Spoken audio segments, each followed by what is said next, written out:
1절에서 13절까지 말씀을 봉독을 하겠습니다. 누가복음 16장 1절에서 13절까지 말씀입니다.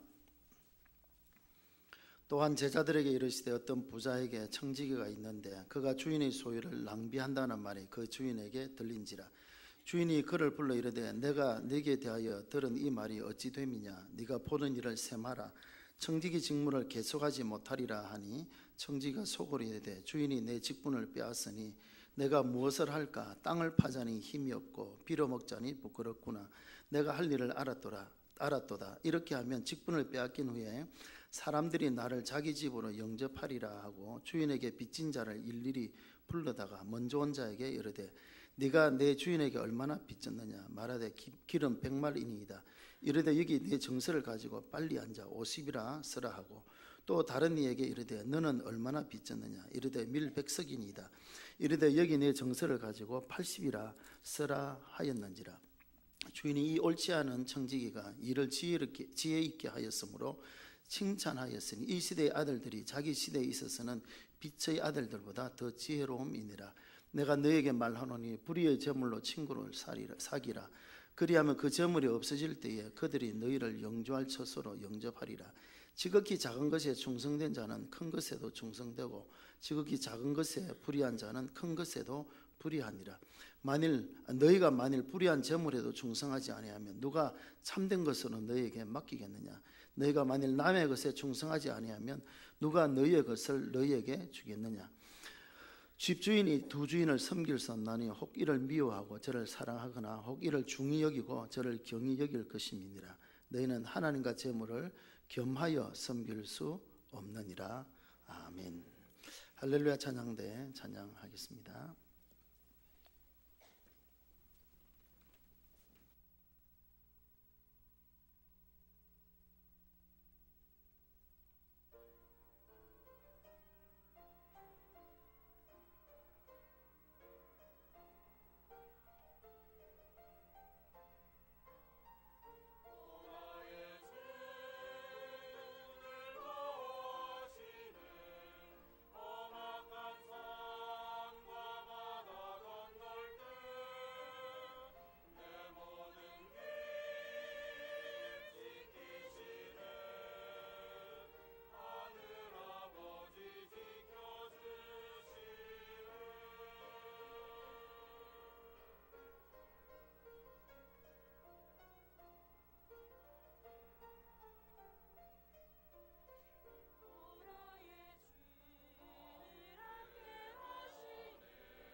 기도하겠습니다. 함께 하나님 말씀을 전하고 듣는 시간, 성령께서 이 가운데 함께하여 주옵소서. 하나님 말씀은 성령으로 기록된 말씀인데 이 시간 성령께서 우리에게 깨달음을 주셔서 하나님 말씀을 듣고 밝히 아는 지혜를 허락하여 주시고 깨달은 대로 살아가는 우리의 삶이 되게 하여 주옵소서. 부정한 종을 세우셨사오니 하나님 말씀만 바르게 또한 잘 전할 수 있도록 도와주시고 듣는 우리 모든 성도들도 이 시간 하나님 말씀에만 집중하여 함께 은혜 나누는 시간 되게 하여 주옵소서. 전하고 듣는 일에만 집중하며 전하고 듣는 자가 함께 은혜 나누는 시간 되게 하여 주시길 원하오며 예수님 이름으로 기도하옵나이다. 아멘. 오늘 말씀은 우리가 잘 아는 불의한 청지기 비유라는 말씀입니다. 예수님께서 제자들에게 한 부자에게 청지기가 있었다라고 하면서 이 청지기에 대한 말씀을 하고 있는데요. 비유죠, 비유. 비유는 하나의 신학적이며 영적인 진리를 설명하기 위하여서 지상적인 상황을 빌려서 설명하는 하나의 교육적 방법이라 이렇게 볼 수가 있습니다. 그래서 비유는 그 사실 자체보다도 그 비유가 무엇을 의미하는지를 잘 알아야 그 뜻을 바르게 알 수가 있습니다. 성경에 많은 비유가 나옵니다만 특별히 사복음서에 예수님의 말씀 중에 이 비유가 집중되고 있는 것을 보게 됩니다. 그 많은 비유들 가운데 오늘 본문은 좀 특이한 그런 비유입니다. 왜냐하면 이 비유의 주인공이 불의한 청지기죠. 옳지 않은 청지기인 것을 우리가 여기서 보게 됩니다. 그가 주인의 소유를 함부로 낭비하였고 또 주인의 것을 함부로 또 빌린 자들에게 다시 이렇게 정서를 쓰게 만들고 하는 이 방법이나 이 모든 것을 보면 이 청지기가 정직하지 못한 불의한 자라는 것을 우리가 보게 되어집니다. 그런데 이 청지기가 주인에게 칭찬을 받고 있는 것을 오늘 본문에서 보게 됩니다. 8절 말씀에 주인이 이 옳지 않은 청지기가 이를 지혜 있게 하였으므로 칭찬하고 있는 그런 모습을 여기서 볼 수가 있습니다. 그의 모든 것들은 옳지 않은 방법이죠. 옳지 않은 방법으로 그가 모든 일을 했습니다만 결국 그것이 주인에게 알려지게 되어졌고 결국 보던 일을 세마라. 네가 이 직무를 계속하지 못하리라. 결국 이제 그 직무를 빼앗기게 될 그런 차원에 그가 이제 당장엔 이렇게 쫓겨나게 되어지지만 그러나 후회라는 그런 단어가 나오죠. 뒤에 4절 말씀에 이렇게 하면 직분을 빼앗긴 후에 나를 영접해 줄 것이다. 훗날 미래를 위한 준비 이것에 대하여 칭찬을 받고 있는 것을 보게 됩니다. 물론 이 방법은 옳지 않죠. 그렇기 때문에 이 비유가 참 난해한 구절로 알려져 있고요. 자칫 잘못 해석하면 뭐 어떤 목적을 위해서는 방법은 아무렇게 해도 되겠구나라고 우리가 생각하시는데 그러나 그렇지 않습니다. 하나님은 우리의 목적도 선하지만 우리의 방법도 선하기를 원하시죠. 그런데 오늘 이 비유에서는 무엇을 말씀하는가 핵심을 우리가 잘 알아야 되는데 이 비유에서 말씀하고자 하는 것은 이 청지기가 칭찬받은 것은 미래를 준비하는 그것 때문에 칭찬을 받고 있다는 것을 우리가 보게 되어집니다. 그 당시에 고리대금업자는 강도에 비유될 정도로 그런 사람들이었습니다. 그래서 부자들은 자기들이 직접 고리대금업을 하면 또 이 신분상 또 사회적으로 또 지탄을 받게 되어지니까 직접 그 일을 하지 아니하고 청지기들을 세웠습니다. 그래서 청지들을 하여금 그 일을 하게 하였는데요. 만일 문제가 생기면 청지기들이 협상을 하게 하고 말썽이 생겨도 청지기들이 법정에 서게 하게 하여서 이 주인들은 직접 그 일을 하지 않고 청지기들에게 이런 고리대금업을 맡기게 되어졌습니다. 그래서 청지기들은 나름대로 자기들이 살아갈 그런 방법을 그들이 강구하게 되어졌는데요. 주인의 돈을 관리하다 결국 감옥에 갈 수 없으니까 그것을 모면할 수 있는 나름대로의 지혜를 이렇게 강구하게 되어지는 것이죠. 예를 들면은 밀을 10섬을 빌려주면 1년 뒤에 4섬을 이렇게 이자로 더 받기로 되었다라고 하면은 밀 10섬을 빌려주면서 밀 10섬을 빌려줌 1년 뒤에는 4섬을 더하여 14섬을 갚기로 했음 이렇게 쓰면 걸린다는 거죠. 그러니까 처음부터 밀 10섬을 주면서 밀 14섬을 빌렸음 1년 후에 반드시 갚겠음 이런 식으로 하는 것이죠. 그러니까 이 모든 계약서를 쓰고 하는 일들이 주인이 직접 관여하지 아니하고 청지기가 자기 임의대로 그것을 쓸 수 있는 어떤 그런 관례가 있었고, 그것이 하나의 청지기가 가진 하나의 고유한 권한이라고도 이렇게 볼 수 있는데요. 주인에게 일일이 보고하거나 허락을 받고 하는 것이 아니라 주인의 것을 가지고 청지기 나름대로 어떤 이런 지혜를 강구하게 되어지는 것이죠. 그래서 계약서를 쓰고 하는 일은 주인이 직접 관여하지 않으니까 청지기 마음대로 그 계약서를 쓸 수가 있는 것입니다. 그런 상황에서 결국 이제 이 청지기는 이제 빚진 자들을 불러서 먼저 이렇게 물어보죠. 얼마나 빚졌느냐? 기름 100마리입니다. 그러면 다시 써라. 50이라고 써라. 이 주인에게 허락 안 받아도 되니까. 또 밀 100석입니다. 그러면 80이라고 써라. 이렇게 막 고쳐주는 거죠. 그렇게 한 이유는 4절에서만 있는 것처럼 이렇게 하면 나중에 내가 이제 직업을 빼앗기고 아무것도 없게 되어지면 그래도 내가 후히 봐준 게 있으니까 나를 영접해 주지 않겠느냐라는, 물론 사실 주인의 것으로 함부로 한 그것은 옳지 않는 일입니다. 그래서 성경은 계속하여 이 청지기에 대해서 옳지 않은 청지기라고 이렇게 계속 설명하고 있습니다만, 그러나 그가 칭찬받는 것 하나가 있었는데 그것은 바로 미래를 준비하는 그것이다 하는 거죠. 미래를 준비하는 것. 예수님께서 이 비유를 통해서 우리에게 말씀하고자 하시는 것이 바로 그것입니다. 그 방법, 옳지 않은 그 방법을 본받으라, 그런 뜻이 아닙니다. 그건 분명히 잘못됐다는 거죠. 옳지 않은 청지기, 방법이나 그의 삶은 잘못된, 그것을 본받으라는 뜻은 아니죠. 그러나 그가 당장 현실에 보다도 미래를 준비할 수 있는 그 마음은 배워야 된다라고 하는 것을 우리에게 가르쳐 주고 있습니다.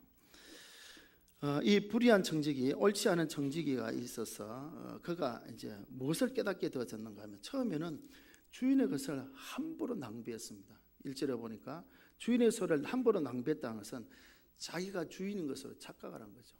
많은 물질을 나에게 맡기고 주인이 한 번도 거기에 대해서 간섭하지 않으니까 자기 마음대로 자기 것처럼, 자기가 주인인 것처럼 그렇게 했던 것이죠.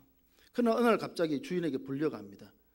이렇게 이런 말이 들리는데 어떻게 된 일이냐? 이제 다 끝내라. 그리고 이제 내가 이 일을 계속하지 못하도록 이제 너를 쫓아내 보내겠다. 그때 정신이 차려진 것이죠. 내가 주인이 아니구나. 나는 청지기에 불과하구나.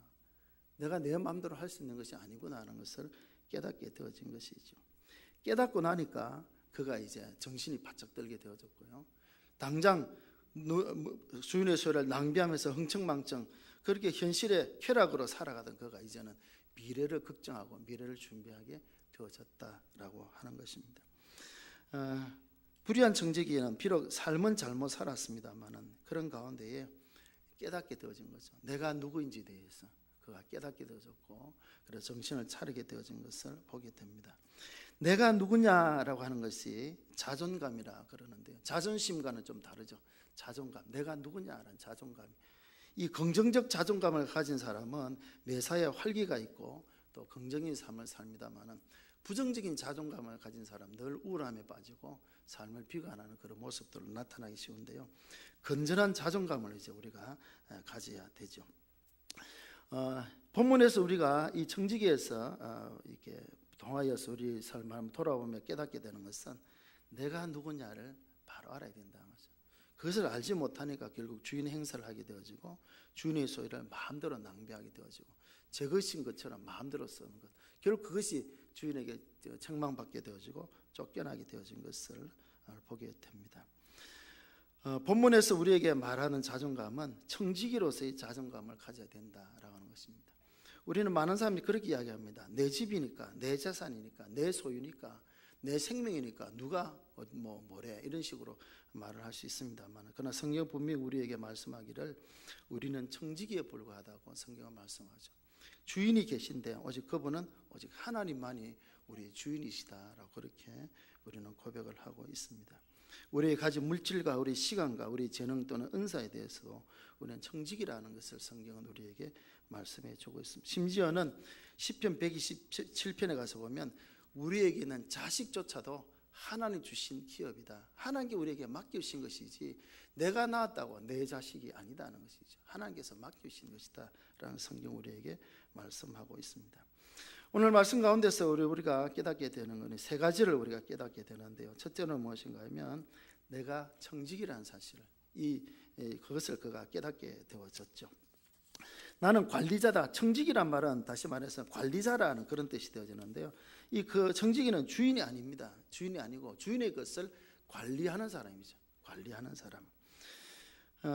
그래서 자신이 청지기라는 사실, 이 청지기는 관리를 잘 해야 되니까 그 관리자라는 사명의식을 가져야 되고 그 일에 대한 책임의식을 가져야 되는 것이죠. 주인을 잊고 지낼 때는 자기가 주인인 줄 알고 주인의 행세를 하고 자기 뜻대로 자기 마음대로 사용을 했습니다만, 그러나 청지기라는 것을 알게 되었지만 함부로 사용해서는 안 되죠. 청지기는 관리자이기 때문에 그것을 잘 관리를 해야 되는데, 누구의 뜻을 따라 관리해야 되는가 하면 주인의 뜻을 따라 관리를 해야 그지 정말 정직하고 착한 그런 청지기가 되어지는 것이죠. 청지기가 많은 그런 재산을 관리는 합니다만 그것이 자기의 것은 아닌 것이죠. 왜냐하면 주인이 따로 있기 때문에 자기는 관리자입니다. 내가 누구냐 하는 것이 아는 것이 참 중요하다라는 것을 말씀하는데요. 손자병법에도 보면 그런 말씀이 있죠. 지피지기면 백전백성이다. 정만 알아서는 되지 않는 거죠. 지피지기, 남을 알고 나도 알아야만이 백전백성을 할 수가 있다. 나를 안다는 것이 참 중요하죠. 베이컨은 아는 것이 힘이다 라고 말했는데요, 소크라테스는 너 자신을 알아라. 네 자신 누구인지를 알아야 된다라고 당부를 하고 있습니다. 나는 누구인가를 우리가 늘 생각을 해야 되는데요, 그래서 자존감을 말씀드렸고 지난번에도 한번 그 예를 들었습니다만은 작년 연말부터 계속 큰 화재로 인하여서 많은 사람의 목숨이 안타까운 일들이 많이 일어났습니다만은 불이 많이 났죠.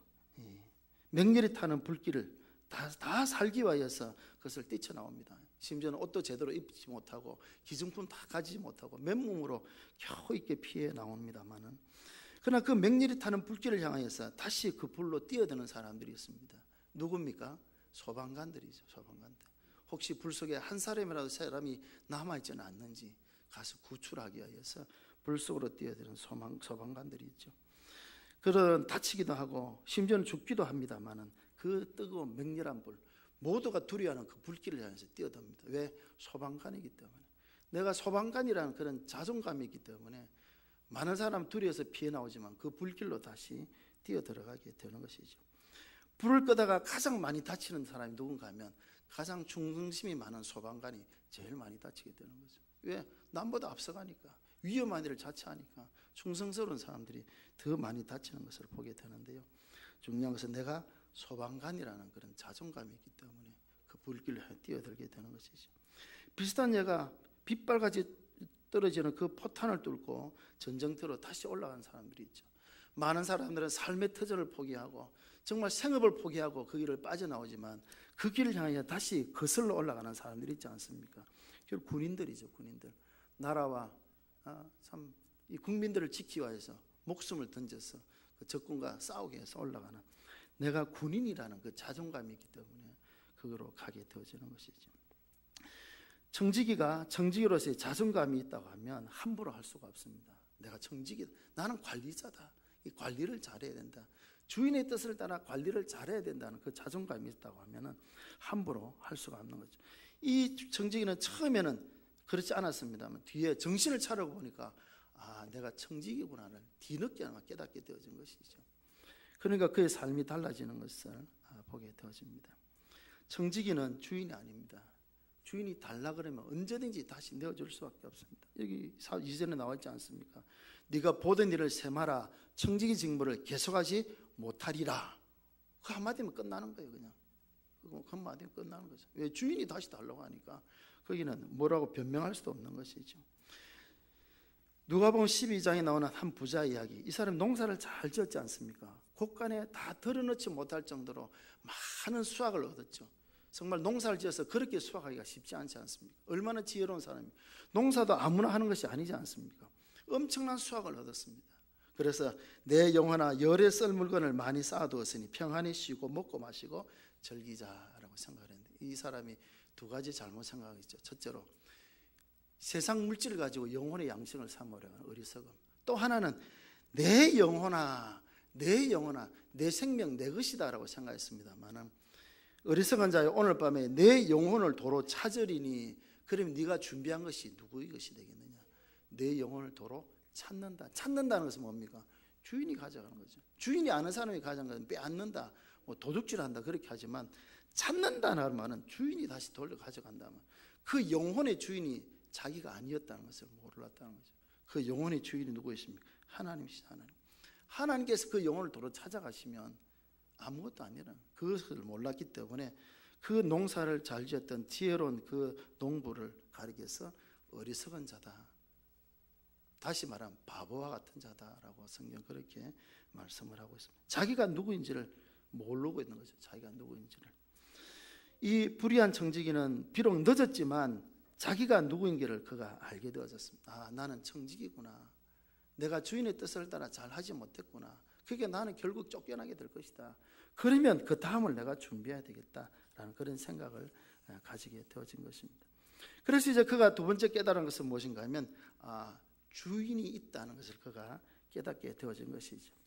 그는 관리자였습니다마는 주인을 이제 깨닫게 되어서 주인이 있다는 것, 주인을 인식하지 않았을 때는 그 소유를 자기 마음대로 낭비를 했습니다마는 주인을 부름을 받고 주인의 책망을 받고 나니까 정신이 번쩍 든 거죠. 아, 주인이 있구나, 주인이 있구나, 주인이 있다는 것을 그가 알게 되어졌죠. 처음부터 그 주인에 대해서 바르게 인식을 했다면 함부로 그렇게 하지 않았겠죠. 우리들에게도 주인이 계십니다. 하나님이시죠. 또는 이제 예수님이라고도, 하나님, 예수님, 굴곡 삼일체 한 분이시니까. 그래서 내가 내 인생의 주인으로 생각하는 사람이 있습니다만, 우리는 하나님을 향하여, 우리 예수님을 향하여서 그렇게 부르죠. 주여라고. 특히 우리가 기도할 때에 많이 주여라고 이렇게 부릅니다. 그 주자란 말은 임금 주자죠. 나의 모든 것의 주인이십니다. 주인. 조금 전에 말씀드린 것처럼 내가 가진 모든 것, 내 생명조차, 내 자녀들조차도 주인이 따로 있다. 그게 바로 하나님이시다. 그 주인이라는 거죠. 무신론자는 하나님이 없다고 그렇게 말합니다. 그래서 성경은 그렇게 말씀하죠. 어리석은 자는 그 마음에 이르기를 하나님이 없다 하도다. 어리석은 자는 하나님 어디 있나? 하나님 어디 있나라고 말하는 그런 어리석은 자들이 있습니다만, 그런 무신론자들이 있습니다만, 조금 어려운 표현으로 실천적 무신론자라는 사람이 있습니다. 처음부터 무신론자는 하나님 없어, 하나님 없다, 나는 하나님 안 믿어라고 말하는 무신론자 있는 반면에 실천적인 무신론자가 있다는 말이죠. 이런 사람은 하나님 없다고는 하지 않습니다. 하나님 살아계신다, 하나님 나의 주인이시다, 그런 고백도 하죠. 그러나 실제 생활에 있어서는 어떻게 하냐면 내가 주인 돼서 살아가는 사람들이 많이 있다는 거죠. 교회 안에 무신론자는 없습니다. 다 하나님을 알기 때문에, 하나님 계신 걸 알기 때문에 다 교회 와서 예배드리고 신앙생활을 하죠. 그러나 문제는 실천적인 무신론자가 너무나 많다는 것이죠. 하나님의 계심은 믿고 또 순종하지만, 그러나 삶에 있어서 하나님과는 무관한 삶을 살아가는 사람들이 많이 있다는 거죠. 입으로는 하나님 향하여 주님이라 하면서도 내가 주인 행세하며 살아가는 사람들이 너무나 많이 있다는 것이죠. 디도서 1장 16절을 보면 저희가 하나님을 시인하나 행위로는 부인하니 가증한 자요 복종치 아니하는 자요 모든 선한 일을 버리는 자니라, 그렇게 말씀을 하고 있죠. 입으로는 하나님을 시인하지만 행위로는 부인하는 자들, 살아가는 모습을 보면 전혀 안 믿는 사람과 다를 바 없이 살아가요. 주일 와서 예배드리고 기도할 때는 주여 주여라고 하면서 주님을 믿는다라고 하면서도 실제 생활 속에서는 정말 살아계신 하나님을 믿는다라고 하면, 하나님을 주인으로 생각한다면 저렇게 살 수 있을까 생각이 되어지는 그런 사람들, 실천적 무신론자들이라 말하는데, 그런 자가 되어서는 안 된다는 것이죠. 주인을 잊고 산다고 해서 주인이 없어지는 것이 아닙니다. 주인을 내가 인정하지 않고 싶다고 해서 그 주인이 없는 것이 아닙니다. 주인은 엄연히 계시고요. 더 중요한 것이 이제 세 번째, 이제 그가 깨달은 것인데요. 자기의 실패자는 걸 알았죠. 다시 말해서 주인이 결산할 때가 있다는 것을 이제 깨닫는 거죠. 결국 주인에게 불려갔죠. 네가 본 일을 세마라, 결산해라, 결산해라. 마감해놓고 너는 이제 일을 그만두라. 내가 주인이면 내 마음대로 할 수 있겠죠. 그러나 내가 주인이 아니기 때문에 주인이 불러놓고 결산할 때가 있다는 거예요. 결산할 때가 있다. 이제 그 결산을 앞두고 보니까 결국 자기는 실패자고 더 이상 그 일을 할 수가 없게 되었다는 거죠. 이제 네 직분을 계속하지 못하리라. 내 직분을 빼앗으니, 사실 빼앗는 것이 아니죠. 빼앗는 것이 아니고 그냥 도로 찾아가는 거죠, 주인이. 그런데도 이제 자기는 빼앗기는 것처럼 이렇게 생각합니다만은, 그러니까 주인이 결산 자리 앞에 있어서 칭찬받을 거리가 있고, 그래도 잘한 것이 있으면은 흐뭇한 모습으로 그 결산을 기다리겠죠. 그러나 자기가 잘못한 것이 있다 보니까 미래가 이제 불확실하게 되어지는 것이죠. 아, 이 일을 계속할 수가 없겠구나라고 그런 생각을 하게 되어진 것이죠. 우리도 결국에는 이 마지막 때 우리 주님 다시 오실 날이 우리 주님 앞에서 우리의 삶을 결산받을 때라고 성경 우리에게 말씀하죠. 그때 우리가 주님 앞에 섰을 때 우리가 어떤 모습으로 서게 될 것인가. 마태복음 25장에 보면 달란트 비유가 나오죠. 5달란트, 2달란트, 1달란트 각각 그 하인의 역량을 따라서 그렇게 맡깁니다. 1달란트가 작은 게 아닙니다. 금으로 약 3.7kg 정도가 되어지니까 엄청난 돈입니다. 그 1달란트도 작은 것이 아닌데요. 그 하인의 역량을 따라서 5달란트, 2달란트, 1달란트를 맡기죠. 5달란트 받은 사람은 정말 주인의 기대처럼 바로 가서 열심으로 장사해서 또 5달란트 남깁니다. 2달란트 받은 사람도 역시 똑같이 하죠. 가서 또 열심히 해서 또 2달란트 남깁니다. 근데 1달란트 받은 사람은 마음이 생각하죠. 주인에 대해서 이제 자기 나름대로 평가를 쭉 하죠. 5달란트, 2달란트 받은 사람은 거의 없습니다. 주인은 이렇고 저렇고 말이 없고, 아, 내가 맡았으니까 내가 일에 열심으로 하자, 그거죠. 근데 1달란트 받은 사람은 머리를 돌리는 거죠. 아, 주인은 뭐 이렇고 저렇고 뭐. 그래서 결국 이제 1달란트를 땅에 파묻어 놓았다가 주인이 다시 올 때 그것을 그대로 가져오죠. 뭐 주인의 핑계를 대면서 말합니다만 결국 그 사람은 악하고 게으른 종이라 있는 것 빼앗기고 쫓겨나고 말았죠. 근데 5달란트, 2달란트 받은 사람은 칭찬받고 작은 일에 충성하였으며 더 큰 일을 너에게 맡기겠다. 오늘 본문에도 나와 있지 않습니까? 이런 어떤 뭐 작은 일에도 충성하지 않는 자가 어떻게 큰 일을 맡길 수가 있겠는가? 이 5달란트, 2달란트 작은 게 아닙니다만, 그러나 주인이 맡길 더 큰 일에 비춰보면 그건 작은 일이다 이 말이죠. 더 큰 일, 정말 참 중요한 일을 맡기겠다는 그런 칭찬을 받고 있는 것을 보게 됩니다. 하인에게 있어서 가장 큰 칭찬이 뭐겠습니까? 하인에게 있어서 가장 큰 칭찬이, 아이고 일물 잘났네, 키 크네, 아이고 성격 좋네. 그 칭찬보다 제일 중요한 칭찬은 뭔가? 잘한다. 야, 너 정말 잘하는구나. 그것만큼 더 큰 칭찬이 어디겠습니까? 이 주인에게 그런 칭찬받는 그런 것인데요. 오늘 이 청지기는 정반대죠. 꼭 1달란트 받은 사람처럼 악하고 게으른. 1달란트 받은 사람 그래도 주인의 것을 축내지는 않았어요. 그대로 간직하고요. 그래도 책망을 받았는데 이 사람은 주인의 것을 함부로 낭비하는 것이었으니까 얼마나 악한 그런 종입니까? 게으르지는 않았겠죠. 물건 쏘러 다닌다고, 돈 쏘러 다닌다고 악하고 부지런한 종이었는지 모르겠습니다.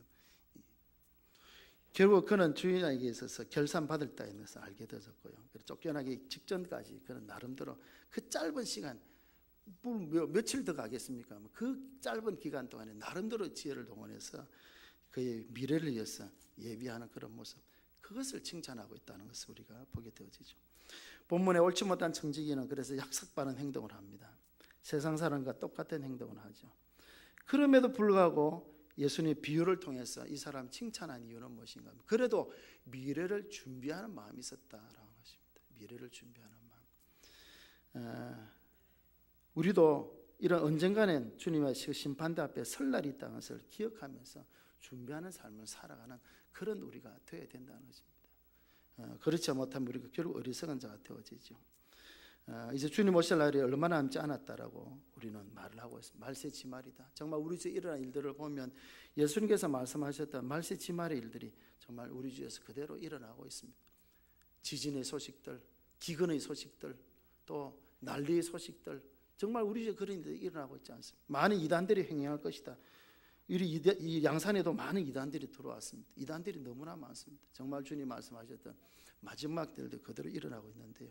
이럴 때 우리는 정말 정신을 차리고 깨닫는 그런 우리가 되어져야 되는 것이죠. 베드로 사도는 이미 2000년 전에 만물의 마지막이 가까웠으니 너희는 정신을 차리고 깨어 기도해라고 당부를 했습니다. 지금은 그때보다도 2000년이 더 지났습니다. 그럼 이제는 만물의 마지막이 가까운 정도가 아니겠죠. 그렇다면 우리가 정신을 차려야 되는데요. 청지기는 뒤늦게나마 그가 깨달았습니다. 내가 종인 것을 깨달았고 주인이 계신다는 걸 깨달았고 주인 앞에 결산한 날이 있다는 걸 깨달았는데, 물론 그는 그것을 통과하지 못하는 것을 알기 때문에 약삭빠른 인간적인 방법으로 나름대로 준비했습니다. 그 준비는 잘못되어졌지만 미래를 준비하는 그 마음만큼은 칭찬하셨던 것을 우리가 보게 됩니다. 오늘 말씀을 통하여서 우리 자신을 먼저 깨닫는 그런 우리가 되어지기를 바랍니다. 나는 주인이 아닙니다. 나는 청지기입니다. 청지기. 나는 관리자며 청지기라는 사실. 또 주인이 계신다는 것. 정말 우리 주인 대신 우리 하나님 계신다는 것을 우리가 늘 기억하며 살아가는 그런 우리가 되어야 되겠고요. 그래서 주인 의식은 가지지만 주인 행세는 해서는 안 된다. 주인과 같은 마음은 가져야 되죠. 정말 주인처럼 그것을 아끼고 주인처럼 보살피고 그런 주인 의식을 가져야 되지만 주인인 것처럼 마음대로 쓰고 낭비하고 하는 그런 주인 행세는 해서는 안 되는 것이죠. 오늘 청지기가 정반대였죠. 주인 의식을 가져야 될 청지기가 주인 행세를 하다가 결국 그는 쫓겨나게 되어진 것입니다. 이제 결산할 날이 있는 것처럼 우리 재림의 주님 다시 오시면 우리가 심판 자리에 서게 되어질 텐데요. 그때 우리는 어떤 모습으로 서게 될 것인지, 우리를 향하여 우리 주님 뭐라고 말씀하실 것인지, 착하고 충성된 종이라 할 것인지, 아니면 악하고 게으른 종이라 할 것인지, 우리 스스로를 한번 돌아보면서 정말 우리 주님 앞에 섰을 때에 착하고 충성된 종이라 칭찬받을 수 있는 그런 저와 여러분들이 다 되시기를 바랍니다. 이제 결산할 일이 얼마 남지 않았다 기억하면서 우리 삶들을 아름답게 살아가는 그런 우리 되어져야 되겠고, 이제는 만물의 마지막입니다. 마지막. 깨어서 정신을 차리고 성도답게 살아가는 그런 저와 여러분들이 되시기를 바랍니다. 우리 찬송 먼저 우리 한 장